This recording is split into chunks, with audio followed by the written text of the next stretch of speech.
Welcome back to Good Morning Boss. Aljo, ano muna tayo? Time check. It's 7:28. Ang time check sa po na ito ay hatid sa atin ng GSIS. Maasahan ng Lingkod Bayan. Okay, so ngayon, pag-usapan na, Ms. Carla.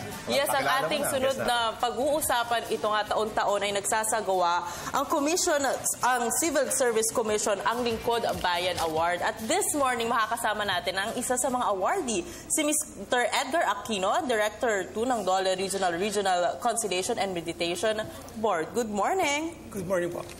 Ayun.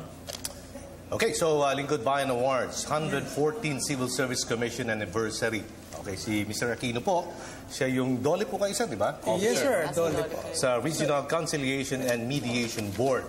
Ano po yung conciliation and mediation? Ano pong saklaw po niya na ginagawa po dyan sa Dole, sir? Okay, actually ito po ang services na binibigay ng Dole through conciliation mediation. Nag-uusap po ang mga panig, ang workers and employers para pag-usapan ng hindi nila pagkakaunawaan para ma-resolve ng amicably ang kanilang mga problema at suliranin. Pwede ka rin pumunta sa NLRC, am I right? Pag may employee-employee relationship, pag may mga konting money claims dyan, pwede din tumangguni sa inyo? Okay, pwede naman po sa NLRC kasi ang NLRC po yan mga illegal dismissal issues or money claims. Pero basically po yung aming proyekto, yung aming SENA or single entry approach, ito po yung ang binibigay ng serbisyo para bago pumunta sa formal na reklamo o kaso, dadaan muna sa SENA para i-conciliate, hanapan ng solusyon yung problema nila para hindi na magkaroon ng formal na kaso. At ito po yung, kumbaga, yung proyekto na isinabit ninyo sa Lingkod Bayan Award. Yes, so we were given an award in 2003 because of that project, yung single entry approach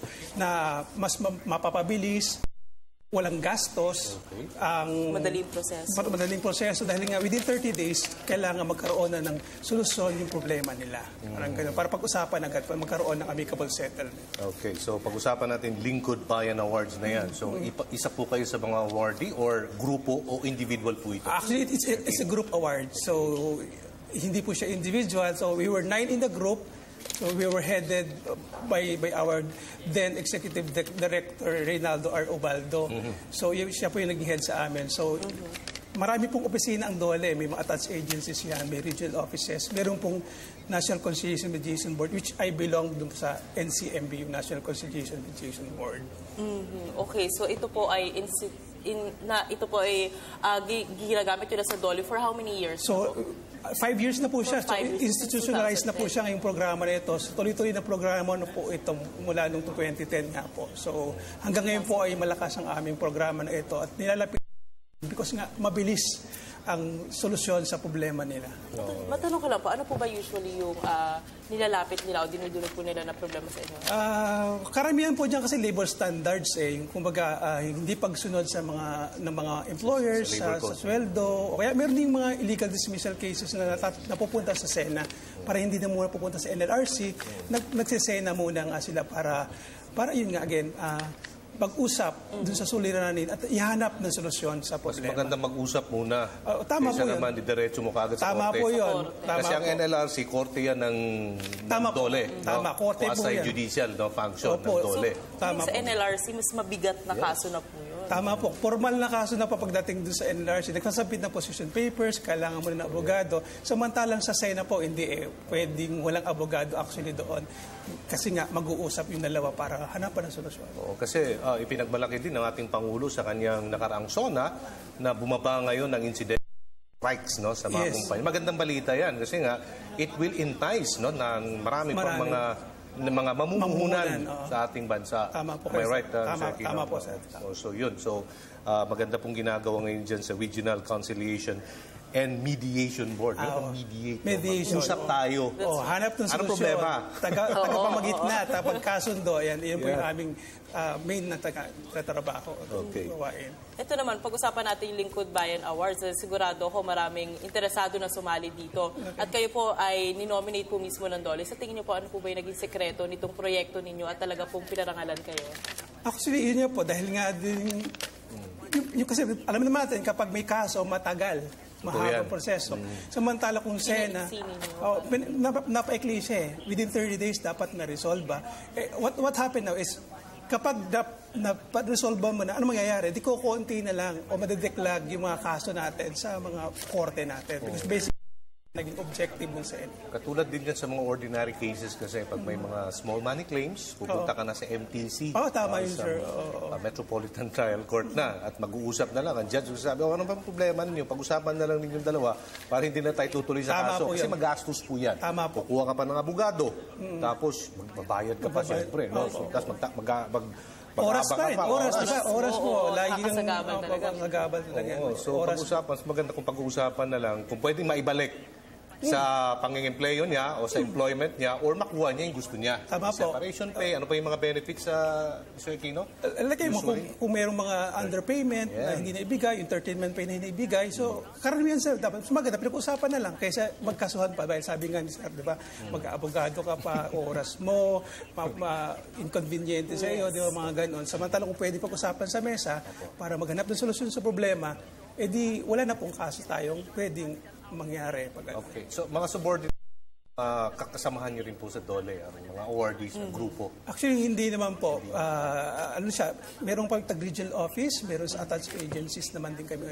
Meron din ibang lugar. Meron kasama kami sa Cebu, may sa Region 3, meron taga Maynila.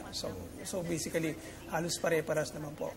Ang tawag na sa amin is shadow or single entity approach desk officers or conciliator mediators. Maganda itong mga ganitong klaseng mga awards, no? Yes po. Anong mga incentives kung nakuha? Okay. Ganito po yun. Yun ang maganda. Masalo tayo mga hikayat na ano. Para karoon ng award. Actually, we are a group, so Presidential Lingkod Bayan Award is one of the rewards or incentives. We were given 200,000 pesos. Wow. Sa group. Pero we donate the amount to typhoon, victims of Typhoon Yolanda. So doon namin binigay. So part of the award din also is yung one rank higher ka. You will be promoted one rank higher. So because yung aking dating conciliator mediator ako dati, so part of the award, next higher position, I was appointed as director. And another thing is yung pong scholarship para sa akin. Sa kamaanak mo? Or pwede mo siyang ibigay. Sorry, may asawa na kayo? Opo, meron na po. Okay. Actually, yung pong, ang nakinabang po doon sa scholarship ko, yung anak ko ngayon. So, ngayon po nag-aaral siya as a scholar because kasama po yun sa award. Yung scholar ka or itatransfer mo doon sa beneficiary mo, yung scholarship na yun. Ako siguro gusto kong humingi ng advice dahil tayo po as a government office din tayo, no, ang PTV. Pero siguro katulad ninyo, yung grupo ninyo from different parts of our country, ano sa tingin mo yung ano po sa tingin niyo yung advice niyo para po sa mga sasali sa Lingkod Bayan Award na ang category is yung as a group, hindi as an individual, to be successful yung kanilang proyekto? Okay, kasi importante natin yung trabaho. Diba? Masarap pa na sa gobyerno? Opo naman. Kayo, taga-gobyerno kayo. Una-una, dapat mahal mo trabaho mo. As a team, dapat, siyempre, lahat naman ng grupo, kailangan may teamwork. Committed, siyempre, sa trabaho. Tapos, we will strive for excellence lagi yan, with or without the award, siyempre. Dapat, kung ano yung ibinubuhos mong oras at dedikasyon bilang pribadong employee, ganun din dapat sa gobyerno. Tanggalin niyo yung notion na nasa gobyerno kami. May mga ganong klase kasi mga ugali ng ating mga Pilipino. Dami nating natutunan ngayon at mukhang madami tayong nahikayat katulad na lang po namin ngayong umaga na sumali nga dito sa Lingkod Bayan Awards. Again, nakasama po natin si Mr. Edgar G. Aquino, Director ng Regional 2, tama? Regional 3 po. Regional 3, DOLE Regional Conciliation and Mediation Board. Meditation po. Mali-mali dito. Okay. Okay, mga boss.